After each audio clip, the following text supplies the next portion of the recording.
Շնորհակալ եմ հարգելի գործընկերներ։ Տիկին Խամոյան, անկեղծ ասած, ես չեմ հասկանում դուք ինչից եք դժգոհում եւ բողոքում։ Մեկ ասում եք, որ 8 տարի ունեիք, ձեր դատական համակարգը ձերն էր։ Ինչի 8 տարի այս հարցերով չեք զբաղվում։ Հիմա ասում եք, եք հիմա զբաղվում ես հարցերով։ Մեկ ասում եք դատական համակարգը ձեզնից է կախված, մեկ ասում եք ինչի եք ուզում սահմանադրությունը փոխեք, դատական համակարգը փոխեք։ Ես կարծում եմ պետք է կողմնորոշվեք վերջապես այս հարցերի վերաբերյալ։ Եվ հարգելի գործընկերներ, անցնելով քննարկող հիմնական թեմային, քննարկում ենք տարածքային կառավարման, տեղական ինքնակառավարման, գյուղատնտեսության եւ բնապահպանության հարցերի մշտական հանձնաժողովի թեկնածուի հարցը։ Մի թեկնածու, ով լինելով ուժեղ Հայաստան դաշինքի անդամ, մոտենում է այս ամբիոնին եւ մեզ քաղաքացիական պայմանագիր ֆրակցիային մեղադրում է նախկին արատավոր բարքերի արժեքների կրող։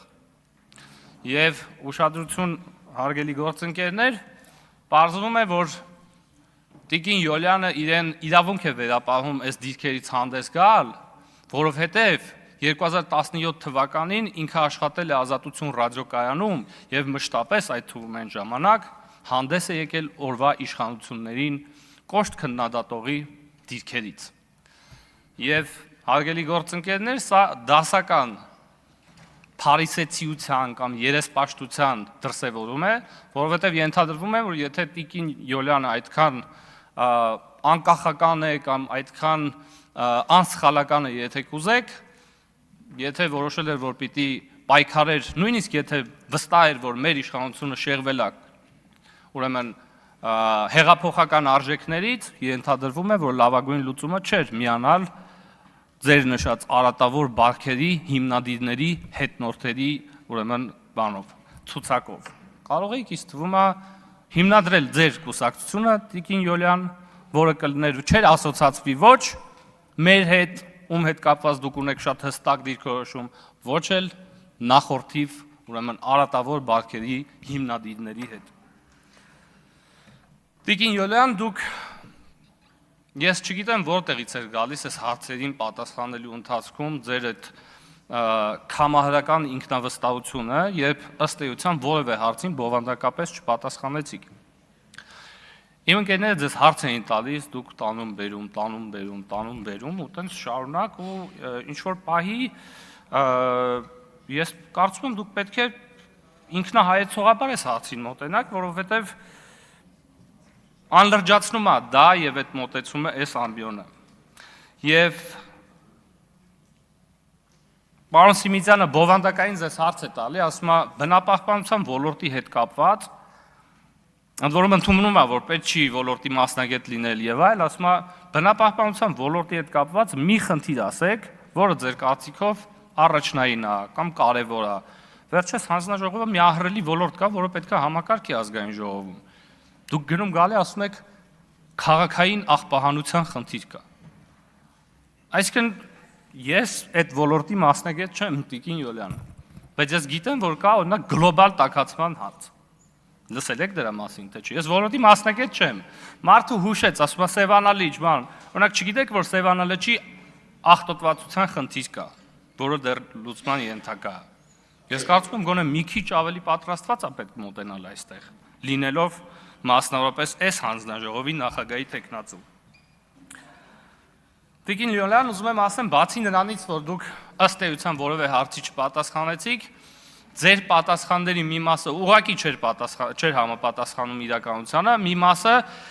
այդ իրականությանը չհամապատասխանելը քողարկելու նպատակով պաթոսային մտքեր էին։ Օրինակ դուք այս ամբիոնից ասում եք, դուք վիրավորել եք կամ կներեք, դուք ծաղրում եք Հիսուս Քրիստոսին։ Տիկին Յոլյան, դուք պետքա պատասխան տաք ձեզ տեղ ասածների համար, սա բան չի, տենց փողոցային խոսակցություն չի, որ շուտ բարերով աչուձախ շպրտեք, հետո տենց մոռացության մատնվի։ Ո՞վ է ծաղրել Հիսուս Քրիստոսին։ Թե Հիսուս Քրիստոսը ըստ ձեզ ձեր գարեգին բ ձեր կաթողիկոսն է։ Ժամանակ չունեմ, թե չեք ասեի մի րոպե կորցնելու դրա վրա։ Եվ Խոսելով պաթոսի մասին, հարգելի գործընկերներ, այդ ընդհանրապես ես կարծում եմ մեր քաղաքական մտքի եւ խոսույթի դեգրադացման ամենաառաջնային գործիքը երևի, եթե այսպես կարելի ասել, այդ պաթոսն է, այդ պաթոսախեղդ, այդ տենց բան, բովանդակազուրկ հայտարարությունները, որոնց նպատակը ըստ էության իրական բովանդակությունը տենց կողքով շրջանցելն է։ Եվ դու օբյեկտիվորեն դրա մասնագետն եք, դուք էլ Հայաստան Դաշինքի մեր գործընկերներն էլ։ Պարոն Վարդևանյան ասում է, դուք միթե ասում է հաշտեք նրա հետ, որ վարչապետը ասում է ցեղասպանության զոհերի մասունքները իրար գլխի տալ, ասում է ես նայում էի ձեր դեմքերին, որևէ մեկի դեմքին արտահայտությունը չփոխվեց։ Այսինքն բովանդակությունը հեչ, որ փաստացի օրինակը բերվում է իդեմս Իսրայելի, այս հարցը զենքայնացվում է, օգտագործվում է, մոնետիզացվում է տարբեր երկրների անձնական նեղ շահերի համար, այս բովանդակությունը հեչ։ Բայց դուք խնդիր ունեք չունեք արդյոք այս ձևակերպումների հետ։ Բովանդակության հետ իրենք խնդիր չունեն, իրենք ձևակերպումների հետ խնդիր ունեն։ Կամ պարոն Մանուկյանը ասում է բան, այդ պաթոսի հերթական դրսևորում ասում է հայրենասեր սյունեցին ուրիշ է, ասենք հայրենասեր ալմավիրցին ոնց է բա, կամ չգիտեմ ուրիշ է, թե ուրիշ չի, այդ տեղային հայրենասիրական պաթոսն էլ տեղ էլի, հայրենասեր սյունեցին ուրիշ է, չէ մի չէ։ Ասում է բան, Պարոն Գեղամ Մանուկյանը ասում է, կանանց իրավունքները, Տիկին Բաթոյան ասում է, հիմա ոնց եք դուք տուն գնալու, մտածել, քնելուց առաջ կմտածեք այդ կանանց իրավունքների մասին, բովանդակությունից ոչ մի բառ, ինչ քրեական գործ է, ինչ ենք մենք քննարկում, ինչ են այդ մարդկանց վերջը ձերբակալել, միլիոնավոր դոլարների խարդախության գործեր, կանայք, հարգելի գործընկերներ, ուզում եմ հիշեցնել, որ Հայաստանի Հանրապետությունում բոլոր մարդիկ, անկախ սեռական պատկանելությունից հավասար են օրենքի առաջ, բոլորը։ Պարոն Ղազինյան, ասում եք բան, ԵՄ որ երկրում թույլ կտային այսպիսի բան։ Այս են բանի Շվեդիայի պատմությունն է դառնալու ձեր գործընկերոջ, որ գնաց եկավ ասեց Շվեդիան պատկերացնում եք մտնի բան մասնավոր ոլորտ։ Ասենք հիմա բացեմ ցույց տամ երկրների ցանկ, թե քանի անգամ հաճախ մի քանի անգամ X պետությունում այդպես բաներ ա եղել, հետո կարամ մարդիկ ասում եմ առաջի դեմքերի մակարդակներով Ֆրանսիա, Ռումինիա, Իտալիա ձերբակալվել են մարդիկ, դուք ասում եք պատկերացնում եք եվրոպական երկրներում այդպես բան լինի։ Մի արձագանքեք։ Պարոն Ղազինյան, ձեր ելույթի ժամանակն ավարտվել է, դուք ելույթ եք ունեցել։ Դուք այո, դուք մի րոպե։ Ես ձեզ հուշեմ։ Պարոն Աղաջան, մի րոպե, պարոն Ղազինյան։ Ձեր հետ կապված արդեն մի հատ պատմություն կա, երբ որ դուք շատ եք միջամտում։ Ես ոչ մի կերպ չեմ ուզում նման պատմությանը նույնիսկ մենք մոտենանք։ Ես ձեզ խնդրում եմ, տեղից մի արձագանքեք։ Լավ, մի